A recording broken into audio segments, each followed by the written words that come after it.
Ada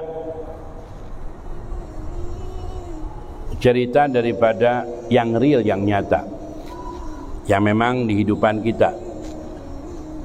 Dua orang suami istri bekerja. Ketika bekerja, anaknya mau tidak mau dititipkan kepada sang ibu mertua atau ibu kandung.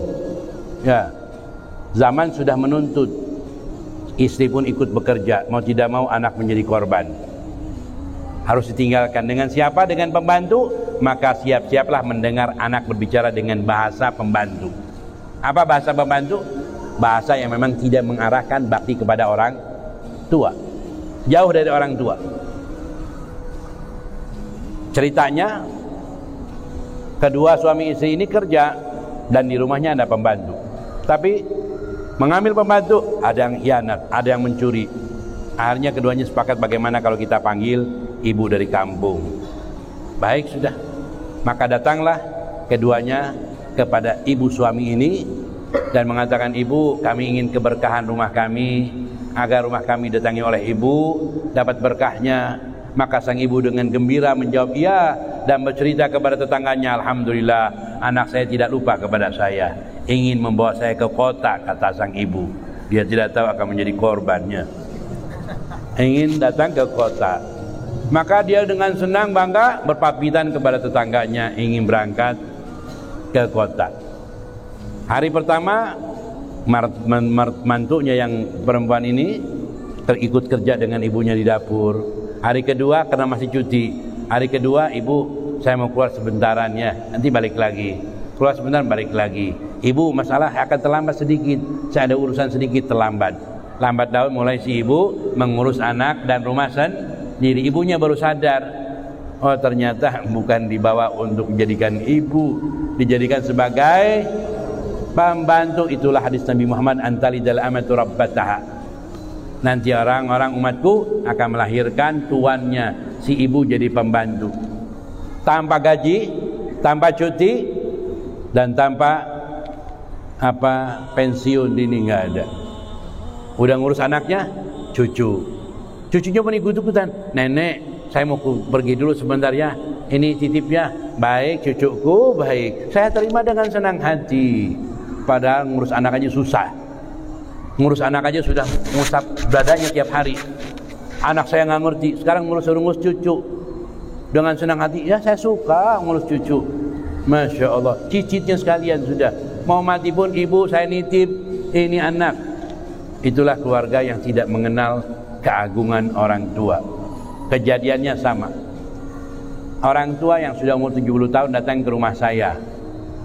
Ini cerita nyata, saya di masjid bicara di sini. Kurang lebihnya mohon maaf, 70 tahun atau berapa, lupa. Ibu-ibu ini datang, Habib, kepada istri saya ingin numpang. Rumah saya waktu itu masih kecil, sekarang sudah agak besaran dikit. Ukuran 3 meter, 3 kali meter, 3 kamar saya ada 2 kali 3. Ingin nginap di sini, ingin membantu, ingin berkhidmah. Bagaimana, boleh nggak? Saya bilang nggak bisa. Walaupun kamu bukan bibi saya nggak bisa memerintahkan orang tua. Itu akhlak Islam. Walaupun bukan bangsa, bukan saudara, bukan paman, bukan bibi, karena orang tua, adab kita tidak mungkin memerintahkan orang tua. Ini orang tua kita. Tapi akhirnya suruh tinggal di situ, nanti diurus apa masalahnya?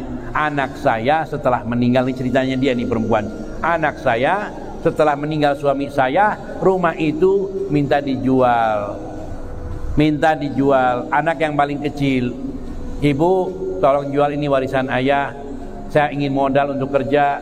Sang ibu mengatakan, kau tanyakan kepada kakakmu yang besar, barangkali kakaknya yang besar punya otak sedikit untuk tidak menjual rumahnya yang kecil itu. Sebab kalau dijual ibunya nggak punya tempat berapa uangnya. Dibawalah kakaknya di depan adiknya, ini adik kamu, bilang ini rumah peninggalan ayahmu dijual. Kebetulan ibu, saya juga lagi memerlukan modal katanya. Masya Allah, ternyata yang kakak yang besar sama madhabnya dengan yang kecil. Akhirnya dijual lah dan dapatnya 27 juta. Dan membeli rumah di belakang rumah sakit yang sekarang rumah sakit PMI. Apa rumah sakit apa tuh PMI? Mana? Ada rumah sakit PMI ya di Bogor. Kemudian beli rumah di situ 20 juta dengan 1 kamar, ruang tamu, dapur dan kitchen. Tinggal di situ. Subhanallah, anak yang paling pertama kena musibah dari Allah, dipecat dari kerjaannya, kreditan rumahnya belum selesai, dipecat, keluar, ini mobilnya habis, rumahnya habis, rumahnya kreditnya belum habis, mobil belum habis, keluar diusir dari rumahnya tanpa harta sedikit pun. Lalu datang ke rumah ibunya, ibu boleh nggak numpang di rumah ibu? Dengan 2 orang anak membawa dan istrinya. Ibunya, ibu bagaimana? Ingin mengusir anaknya? Silahkan anakku, mau tidak mau tidur bersama, 1 kamar, ruang tamu, dapur. Mulailah ada gangguan, kecil rumahnya, ibunya nggak tahan keluar dan ke rumah ke rumah saya. Itu akibat ibu lalai mendidik anak. Kalau belum lalai, doakan mereka, bawakan kepada para ulama agar bisa menghargai orang tua ketika mereka sudah tua. Jangan sampai sakit yang sudah 60 tahun gak mungkin menjadi turun 50 tahun, yang 60 tahun gak mungkin menjadi 50 tahun, 70 di hadapannya, 70, 80, dunia sudah tidak enak dipandang ya. Tapi orang yang lalai walaupun 70 tetap aja dandan, baik lakinya maupun perempuannya. Jadi ikhwani rahimakumullah, kenalilah Islam. Jangan hanya cukup menjadi seorang muslim dan kemudian tidak membahas tentang Islam. Kenalilah sosok Nabi Muhammad SAW. Mintalah kepada Allah setiap kali berjalan, bersedekah 5.000, 10.000, baik kepada orang, menghilangkan kotoran apapun. Ya Allah, berikan saya rezeki mimpi Nabi Muhammad. Terus setiap hari, ya Allah, saya ingin mimpi Nabi Muhammad. Terus yang direncanakan hanya ingin mimpi Nabi Muhammad, sampai lihat ketulusan kita, terbukalah suatu tabir dan nampak Nabi Muhammad di hadapan kita.